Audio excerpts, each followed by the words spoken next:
Well, hello, my radio friends. In the ongoing trilogy of these RCA catacombs, I'm going to touch a little bit on this morning of at least two options in the replacement of the audio transformers in these RCA catacombs. I'll cover the one I like more than the other, and we'll start with probably my least favorite is what one sees here. Now, this is a transformer that excuse me, let me start over again. This is a transformer that RB sells. A cool little transformer. It's small and compact and will actually fit inside AK cans and so forth. So it's a good universal small little transformer. The only problem is in this particular application. It's so small that when one removes the original transformer, what one has is a channel. There's a little U channel here that the original transformer rested in. This transformer is so small that there's really no good viable way to screw this thing down. What I ended up doing was putting a screw across this end and squeezing this bracket together with the screw to where it compressed against the sides of the transformer.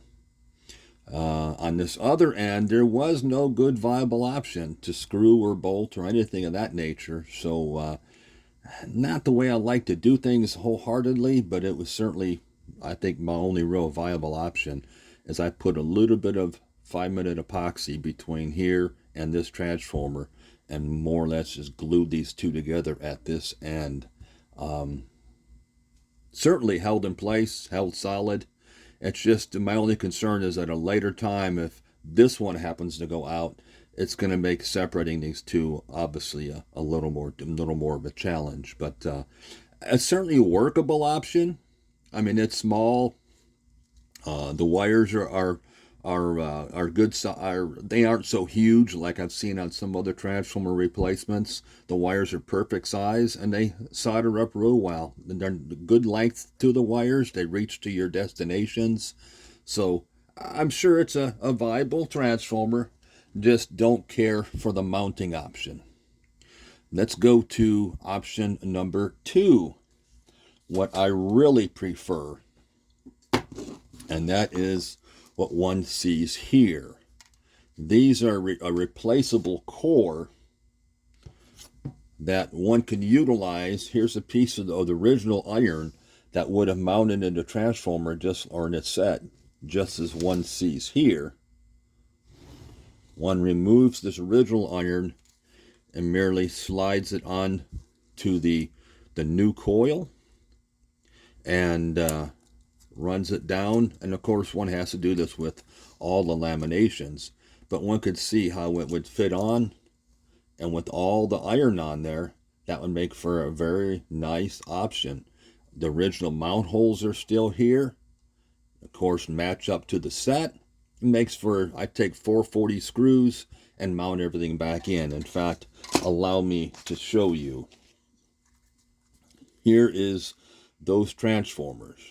Now, as one can see, they mount up nicely.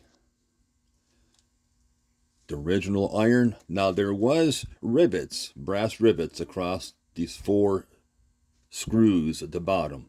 One needs to drill those out, remove those, and of course unsolder it, and the transformer comes out. Same for up top here. There were brass rivets across here. One needs to remove those in order to separate the laminations and install the replacement coil.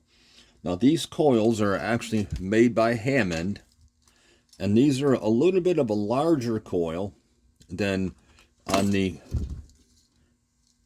RB transformers. In fact, if I put them side by side, you can see the coil is a little bit larger on this replacement coil. And for whatever reason, I seem to kind of lean toward that direction. I like that better. And I certainly like this option, the mounting option, better. I think it's much neater, much more original if one could go that route. and just a much more professional kind of a replacement. So anyway, there you have it. Two different replacement options with these audio transformers. One will work,